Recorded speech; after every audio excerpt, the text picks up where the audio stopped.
केदारनाथ में जब आपदा आई थी, सूर्यकांत जी को याद होगा और मुन्ना सिंह जी को याद होगा, दोनों मित्र मेरे साथ तब भी इसी तरह की बहस में रहते थे। तो मैंने एक फ्रेज बोला था, बाद में वो फ्रेज लोगों के कंठ का वो बन गया। मैंने कहा था आपदा आई संपदा लाई। ये भी समस्या है, आपदा में पैसा इन्वॉल्व है। आपदा कैसे आए उसके इंतजाम में भी पैसा इन्वॉल्व है, जो अतुल सती कह रहे। और आपदा आ जाए उसके बाद तो फिर पैसे ही पैसा। हमने केदारनाथ का दृश्य देखा है। दसमाना जी, मसला यहां ना बड़ी कटघरे से बाहर भाजपा है ना कांग्रेस है, क्योंकि तीसरा तो कोई है नहीं। या तो आप कुर्सी पर या मुन्ना सिंह चौहान की पार्टी कुर्सी पर, ठीक। ये गांव का अनपढ़ आदमी भी समझ लेगा कि पहाड़ के इलाके में सुरंग बनाओगे, विस्फोट करोगे, बड़ी बड़ी मशीनों से खुदाई करोगे, तो पहाड़ के, अगर मैं पहाड़ को एक इंसानी स्वरूप मानूं तो उसके अस्थिपंजर नहीं हिल जाएंगे? हिल जाएंगे ना। और जोशी मठ पहाड़ के मलबे पर बना हुआ है, ठीक।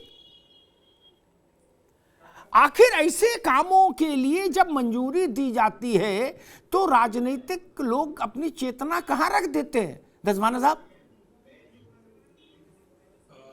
कविता भाई, बहुत एक गंभीर विषय जी।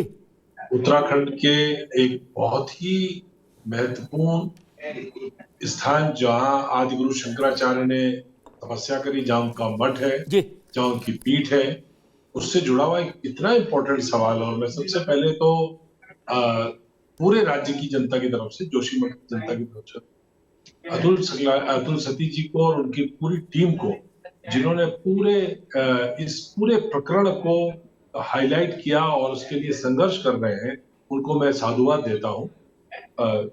थोड़ा सा मैं कांग्रेस बीजेपी से हट करके बात करता हूं कि पूरा देश और पूरी दुनिया जानती है कि उत्तराखंड का ये हिमालयी भूभाग, ये हिमालयी श्रृंखला में सबसे नया पहाड़ है। इसको हम बच्चा पहाड़ भी कह सकते हैं, शैशव काल में। अभी इसकी बनावट पूरी नहीं हुई, और इस वजह से बनावट की प्रक्रिया जब जारी रहती है तो उसमें मूवमेंट्स, लगातार हलचल, भूकंपीय हलचल, तमाम भूस्खलन, और ये सारी गतिविधियां रहती हैं। आप तो याद है आपको 90 के दशक में 2 बड़े भूकंप हमने देखे थे। उत्तरकाशी का भूकंप देखा था और 99 में फिर हमने चमोली जनपद का भूकंप देखा था। हर साल एक परमानेंट फीचर है क्लाउड बस्ट। उसकी एक पूरी रिज है जिसमें क्लाउड बस्ट होता है।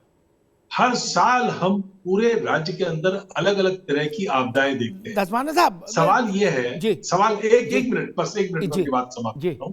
जो आपने बात कही मैन मेड, जब हमारा ये पूरा भूभाग, मध्य हिमालय का ये भूभाग इतना सेंसिटिव है, तो वहां बनने वाली हर परियोजना, मकान से लेकर के, दुकान से लेकर के, होटल से लेकर के, इमारत से लेकर के, बांध से लेकर के, अगर उसमें वैज्ञानिक दृष्टिकोण नहीं होगा तो ऐसे ही होगा जो केदारनाथ में हुआ, ऐसा ही होगा जो रैणी में हुआ, ऐसे ही होगा जो आज जोशीमठ। ठीक बात है। मैं मुन्ना रावत जी आपके पास सबसे अंत में आऊंगा धार्मिक पक्ष लेके। मैं मुन्ना सिंह चौहान के पास चलूंगा एक बात कहते हुए। मालूम है कि प्राकृतिक आपदाएं भी को बुलाने का होमवर्क भी हम ही कर देते हैं। फिर प्राकृतिक आपदा आती तो नुकसान हो जाता है और ठीकरा फोड़ देते हैं प्रकृति के नाम। पहाड़ आपने नंगे कर दिए, अस्त व्यस्त कर दिए, जो उनका एक पर्यावरणीय ढांचा था वो आपने ध्वस्तीमान कर दिया।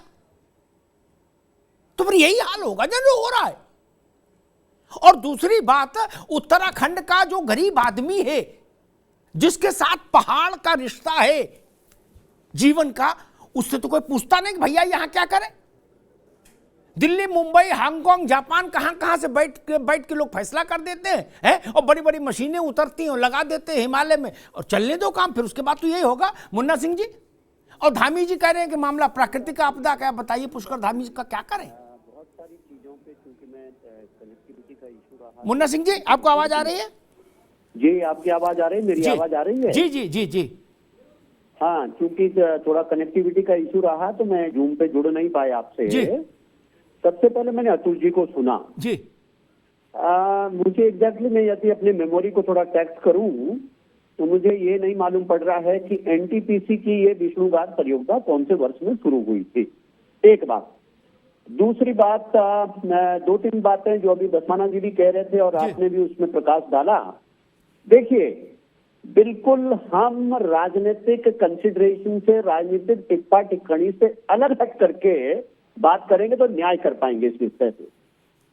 ये अपने आप में तयशुदा बात है कि जब भी हम किसी तरीके के ये कंस्ट्रक्शन एक्टिविटीज वगैरह करते हैं, चाहे वो अंडरग्राउंड हो चाहे ओवरग्राउंड हो, कोई भी विस्फोटक वगैरह करते हैं, कोई ना कोई काम करते हैं, तो जाहिर तौर पे कहीं ना कहीं संवेदनशील पहाड़ों पे उसका असर पड़ता है।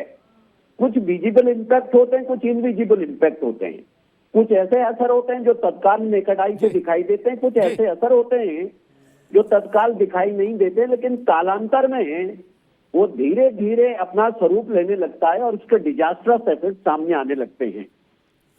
इस पर्टिकुलर घटना में मुझे 2-3 चीजें समझ में आती है वर्षों दर वर्षों। शायद आपने अभी खुद ही भी टिप्पणी की थी कि जोशीमठ वैसे जो है बुनियादी तौर पर एक लैंडस्लाइड के मलबे पे बसा हुआ है। 1976 में बाकायदा एक मिश्रा कमेटी गठित हुई थी और मिश्रा कमेटी ने एक डिटेल रिपोर्ट सबमिट की थी जिसमें कहा गया था कि बुनियादी तौर पर जो बोल्डर और डेब्री है लैंडस्लाइड का, उस पे गांव बसा हुआ है। और हिमालय क्षेत्रों में एक और खास बात समझने की जरूरत है कि बहुत सारे क्षेत्र जो हैं, जो ग्लेशियर जोन थे, ग्लेशियर पीछे होते चले गए और आगे वो खाली जमीन छोड़ते चले गए। ठीक बात। उसके ऊपर भी वहां भी बहुत लूज मास होता है। ये तमाम सारे कारण हैं। अब जो एक विषय आ रहा है कि विष्णुघाट जो एनटीपीसी का प्रोजेक्ट है, उसके टनल इसके कारण को मैं उसको थोड़ा सा मॉडरेट करूंगा ये कहकर के अतुल जी की बात को, कि जब कभी भी हम ये गतिविधियां करते हैं तो जो एक प्रकार से चेंजेज आ रहे हैं, जैसे हम जब हार्ट का जिसे कहते हैं वो करते हैं रेडियोग्राफ, तो उसमें डॉक्टर्स कहते हैं कि हार्ट में चेंजेज आ रहे हैं। तो चेंजेज जो हैं एग्रेवेट हो जाते हैं इन सब चीजों से। इन पहाड़ी इस मध्य हिमालय क्षेत्र में जिसकी हम बात कर रहे हैं, एक तो जिसको संभवतः इशारे तन वो कह पाए, दोबारा में आएंगे आपके पास, दोबारा में आएंगे। मसला ये नहीं है मित्र, मसला सिर्फ इतना सा है, पहाड़ को पहाड़ क्यों नहीं रहने देते भाई। और रावत जी आपके पास आ रहा हूं, ये दुनिया का तमाशा, बड़ी बड़ी बातें, बड़े बड़े प्रेजेंटेशन, पावर पॉइंट प्रेजेंटेशन, यहाँ टनल बनाएंगे, वहाँ ये खोदेंगे, वहाँ ये सर्किट हाउस बनाएंगे, वहाँ गेस्ट हाउस बनाएंगे हिमालय के ऊपर ही जाके। ये जो एक परिप्रेक्ष्य है, ये पर्यावरण का फैशन तो अभी शुरू हुआ। बड़े बड़े शहरों में पर्यावरण के नाम पर जो सम्मेलन है, 1936 में हम नहीं, अंग्रेज बता गए थे अपनी रिपोर्ट में भैया कि हेलंग से तपोवन तक का इलाका सुपर सेंसिटिव है। ये विजय बहुगुणा, हरीश रावत, नारायण देव तिवारी के समय का मामला नहीं है। 1936 में बता गए थे अंग्रेज रिपोर्ट देके, माना किसी ने। रावत साहब, उत्तराखंड का मेरे हिसाब से महत्व इसलिए सिर माथे है पूरे भारत में और दुनिया भर में रहने वालों, चूंकि वहां भगवान बद्रीनाथ विराजते हैं, वहां भगवान केदारनाथ विराजते हैं, वहां हमारा ज्योतिर्मठ है, इसीलिए उसको देवभूमि कहते हैं। और सारे नेता उसका क्रेडिट लेते हैं, 1 मिनट में 3 बार बोलते देवभूमि, क्या, और पूरी निष्ठुरता के साथ देवभूमि की छाती छलनी कर डाली। आज ये स्थिति है कि जोशीमठ कब दरक जाएगा इसकी गारंटी कोई नहीं ले सकता, न दिल्ली वाले न देहरादून वाले। रावत साहब जी बिल्कुल अमिताभ जी, देखिए धार्मिक महत्व तो तभी होता है जब उस चीज को एज इट इज रखा जाए। अगर आप उसको बनावटी तौर पर खोखला कर देंगे तो उस चीज का महत्व नहीं रहता। अभी केदारनाथ में जो त्रासदी आई थी, केदारनाथ के आसपास की जो चीजें थी वो एज इट इज पहाड़ियां थी। जब एज इट इज पहाड़ियां थी तो वहां केदारनाथ मंदिर बच गया। अगर वहां भी चारों तरफ से कहीं ना कहीं इसी प्रकार से पहाड़ियों को खोद खोद के सुरंग निकाल निकाल करके कुछ वहां पर प्रोजेक्ट डाल दिए जाते तो शायद और भयंकर त्रासदी आती। तो यहाँ जोशीमठ का दुर्भाग्य यह है कि उसके जो आप देखें बगल से रोडें खोखली कर दी है, नीचे से पाइपलाइन डाल दी है। तो आप पहाड़ के सिद्धांत को समझने की कोशिश करें। एक तो पहाड़ पर वैसे ही बहुत ज्यादा दबाव रहता है और नीचे पहाड़ के हलचल ज्यादा रहती है। अगर आप उसको खोखला करेंगे, क्योंकि ज्वालामुखी के ऊपर बना होता है, तो उसकी धार्मिक मान्यता तो पहाड़ की वैसे ही खत्म हो जाएगी।